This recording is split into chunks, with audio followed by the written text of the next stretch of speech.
მოგესალმებით. საზოგადოებას მინდა მივაწოდო ინფორმაცია ჩვენ მიერ ჩატარებული მასშტაბური საპოლიციო ღონისძიებების შესახებ. დღეს დილით გამთენიისას თბილისსა და რეგიონებში ჩატარებული საპოლიციო ღონისძიებების შედეგად დავაკავეთ ნარკოტიკულ დანაშაულში მხილებული 18 პირი, რომელთაგან ნაწილს ნარკოტიკული საშუალების რეალიზაცია, ხოლო ნაწილს კი უკანონო შეძენა შენახვა ედებათ ბრალად. მოპოვებული მტკიცებულებებით დგინდება, რომ ნარკოტიკული საშუალების რეალიზაციისთვის დაკავებული პირები სისტემატურად ორგანიზებდნენ ნარკოტიკული საშუალების უკანონო რეალიზაციას, მათ შორის სხვადასხვა ლოკაციაზე ნარკოტიკული საშუალების განთავსებას და შესაბამისი შეტყობინების გადაცემას ნარკოტიკული საშუალების შეძენით დაინტერესებულ პირებზე.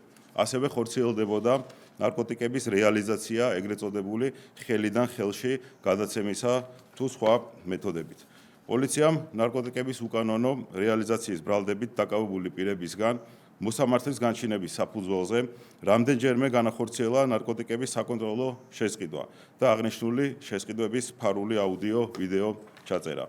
ჩვენი თანამშრომლების მიერ ნარკოდანაშაულის ბრალდებით დაკავებულის პირადი და საცხოვრებელი სახლების ჩხრეკისას ნიტკიცებად ამოღებულია დიდი და განსაკუთრებით დიდი ოდენობით სხვადასხვა სახის ნარკოტიკული საშუალება.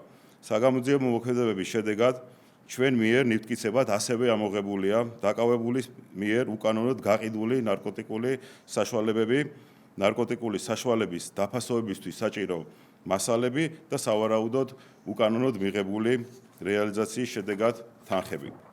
დანაშაული 20 წლამდე ან უვადო თავისუფლების აღკვეთას ითვალისწინებს.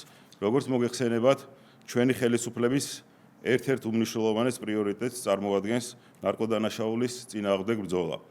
ამის დასტურია ბოლო პერიოდში საქართველოს პარლამენტის მიერ მიღებული საკანონმდებლო ცვლილებები, რომელმაც მნიშვნელოვნად გაამკაცრა საჭირო ნარკოტიკების რეალიზაციისთვის. შესაბამისად, ჩვენ შინაგან საქმეთა სამინისტრო სრული შემადგენლობით გავაგრძელებთ ქვეყანაში ნარკოტიკების უკანონო ბრუნვისა და გავრცელების წინააღმდეგ უკომპრომისო ბრძოლას და ნარკოდანაშაულში ბრალდებული პირების მიმართ კანონით განსაზღვრული მკაცრი ზომების გატარებას. დიდი მადლობა.